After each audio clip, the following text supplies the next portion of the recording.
Hello everyone and welcome to another video.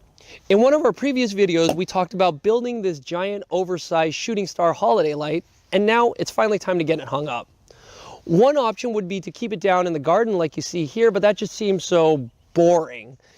It would be much more of an engineering challenge to see if we can get it up into one of these 120-foot tall trees around the house using a drone. So if that sounds like fun to you, why don't we talk about how we're going to make that happen. When I was doing an initial feasibility study of this, I simply tied some mason line to the drone and tried to wrap the line around a small tree in my yard by simply flying around the tree in a semicircle and then using the aircraft to pull the string. This is a video of that test sped up 3 times. And I'm really glad I tested this out because as you can see, it really doesn't work. The aircraft doesn't have enough thrust to pull the mason line once it starts contacting the bark and getting tangled in the branches. See, it actually got whipped around right there by the taut line. It simply isn't strong enough to overcome the friction between the mason line and the bark. Now I have to actually go in there and you'll see pull the line through the tree manually, and I'm really glad I decided to test this at ground level. You definitely can't do this when the aircraft's 130 feet above the ground.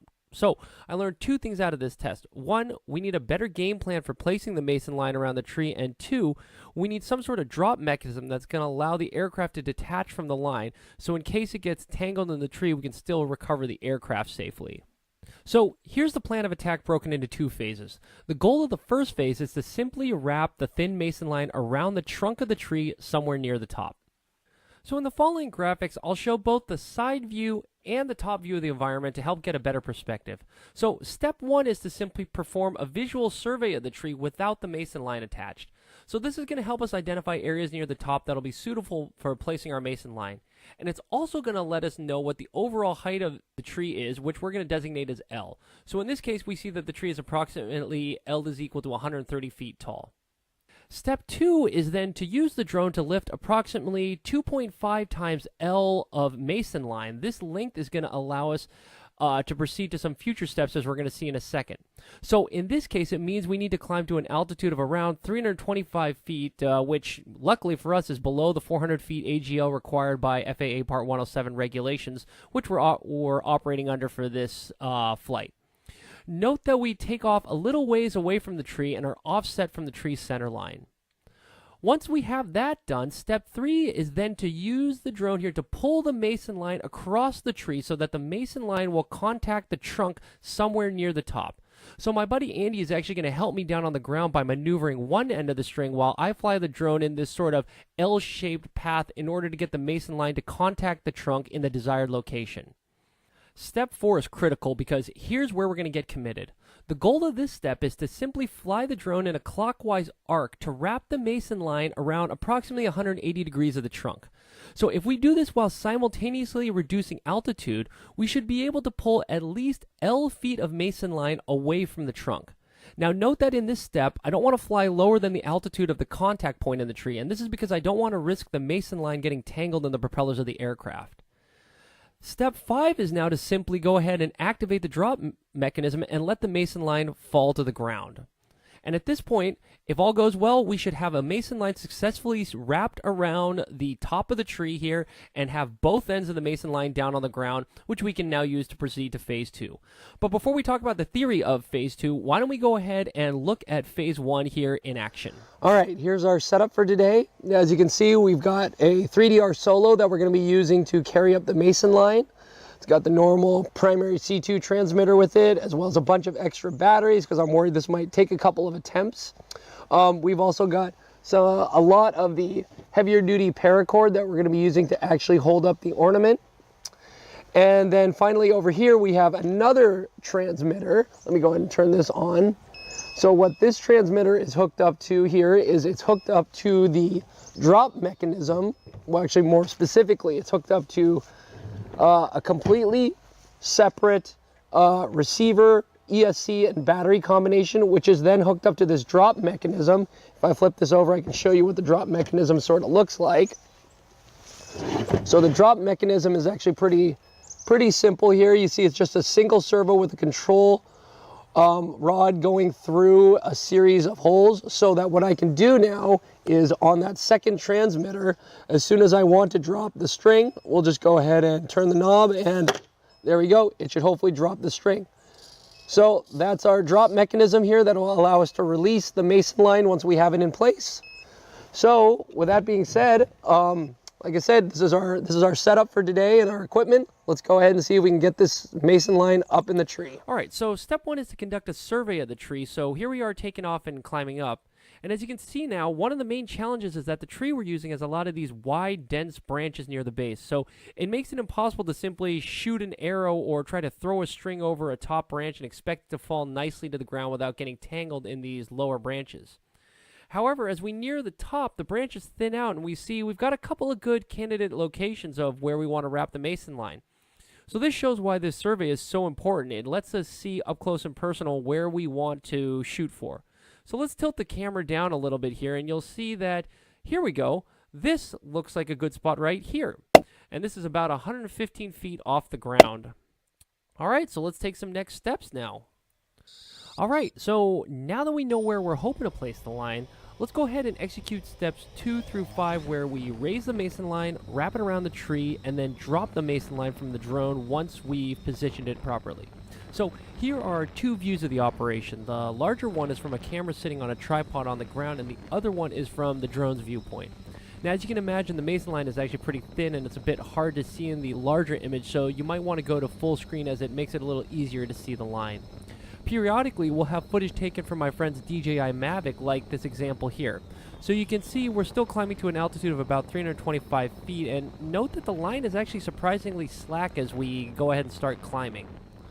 Now, as we actually reach up to the altitude of about 325 feet here, we're going to start getting ready to execute this L-shaped maneuver to get the mason line to contact the tree in the appropriate location. So you can see right here we're moving forward on the large leg of the L, and I'm going to start moving it to the right here in a second to try to make contact. Now, for some reason, you're going to see that the system decides to attempt to return to launch at pretty much exactly the wrong time here, because we haven't gotten ready to execute step 4, which is where we're really going to get committed by wrapping the mason line. So you see here it is. It's coming back here, so I had to quickly manually try to retake control, and I think it had something to do with a low battery issue. It was pretty cold this day here, and as you know, LiPo batteries don't perform well in the cold. So we reset it here, and luckily we didn't get too tangled up here, so we're able to try it again, and right there, that's the end of the second L-shaped maneuver after we manually took control, and this actually worked surprisingly well. It was really easy. So my friend Andy on the ground is maneuvering the ground portion of the mason line while I try to fly the aircraft appropriately. And now we're in the middle of step 4 where we're starting to simultaneously wrap the line around the trunk of the tree as well as lower altitude.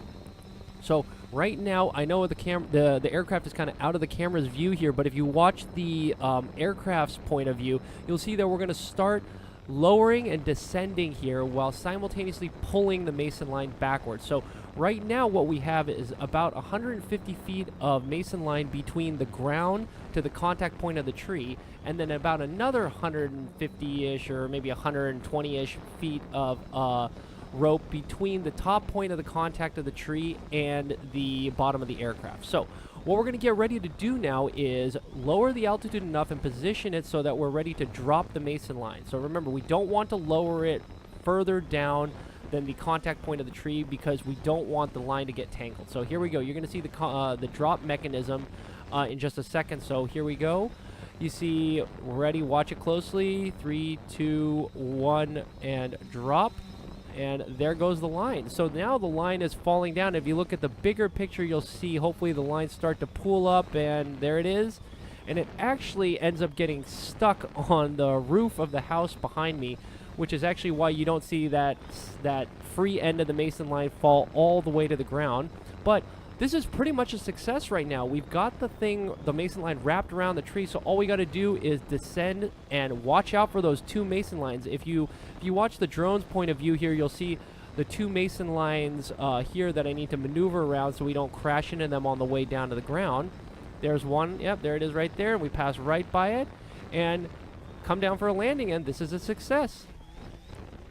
So now we're ready to move on to phase 2, which is raising the actual light. So let's zoom in on the tree to get a better view of what we're going to do next. So as we just saw, the goal of the previous 5 steps is to simply place the mason line appropriately in the top of the tree. So with step 7, we're now ready to place our heavier load-bearing line in the tree. In this case, we're going to use some paracord, which we then tie onto the end of the mason line on the ground. We're going to end up using multiple paracord lines, so to distinguish them, let's call this primary line PL1. Now, with step 8, we can simply pull on the mason line to raise the paracord up to altitude and wrap it around the tree. In step 9, once we've replaced the mason line with our load-bearing paracord PL1, we can start making attachments at ground level. So we're going to tie what I'm calling the primary pulley, which will eventually be used to stabilize the ornament. In addition, we're going to also tie 2 carabiners, one for stabilizing the star here, and it will stop that ornament from rotating about its axis, and another one to hold the tails of the shooting stars. So now, with the pulley and carabiners attached, we can simply thread through what we're calling paracord line 2, paracord line 3, and paracord line 4 here. And we can do all of this down at ground level here in step 10. Now, in step 11, what we can do is pull the entire attachment by just simply pulling on PL1, which will raise the entire assembly of pulleys, carabiners, and PL2, 3, and 4 up to altitude. Okay, and once this entire assembly is up in place at altitude, we can tie the end of PL1 to another tree on the ground and tighten it up using a ratcheting strap. Alright, now that we're on the ground in step 13, we can attach the ornament to PL2, PL3, and PL4, as well as plug in the electrical cord to the ornament. And finally, in step 14, we can just simply raise the ornament to altitude by simultaneously pulling on PL2, 3, and 4. Note that we anticipate the geometry is going to deform as shown here, as the weight of the ornament and the lights is going to pull all of the lines pretty significantly here. So this is how it's supposed to work in theory. Let's see if we can actually make this happen for real. All right, so we got the line about 115 feet up in the tree.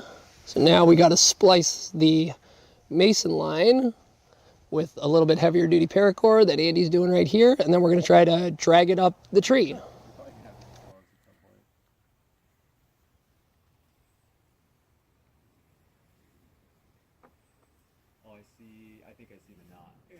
Okay, so now we've got all of the strings hooked up to the pulleys and the various cables, and now we can send this entire assembly up to altitude.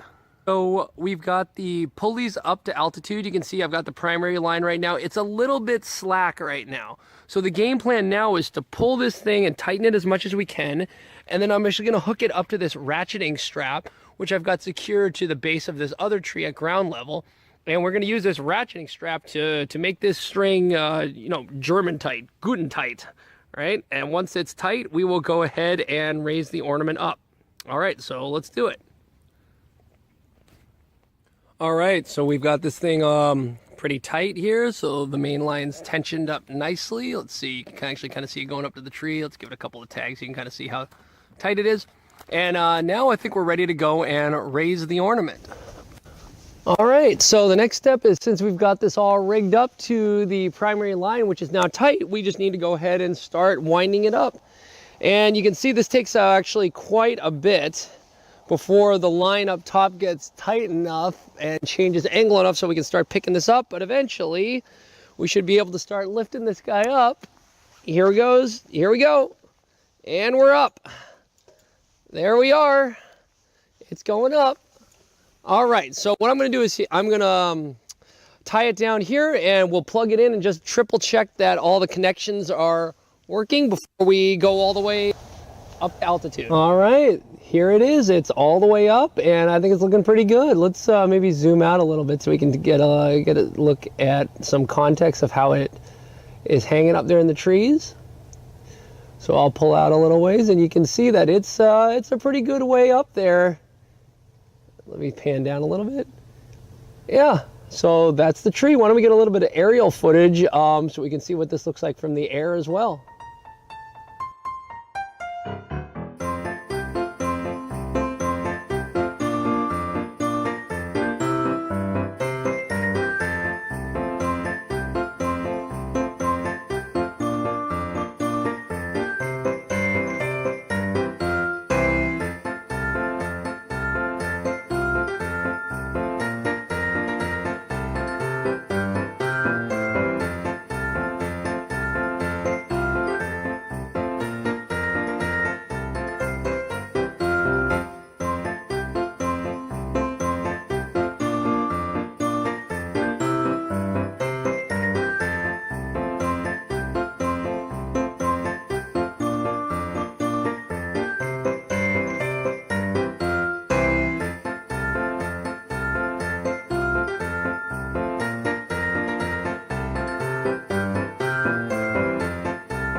go visit this guy's house. Man, what a lame holiday light display. He's got one strand of colored lights above the garage.